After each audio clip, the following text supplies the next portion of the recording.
এতগুলো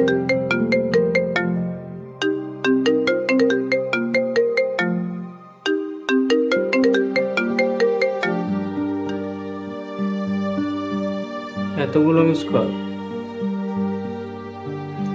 এদের যন্ত্রণায় তো কোনো কাজই করা যাবে না মনে হচ্ছে। এতবার করে বললাম যে আমি অফিসে থাকলে জরুরি প্রয়োজন ছাড়া কল দিবে না, কে শোনে কার কথা।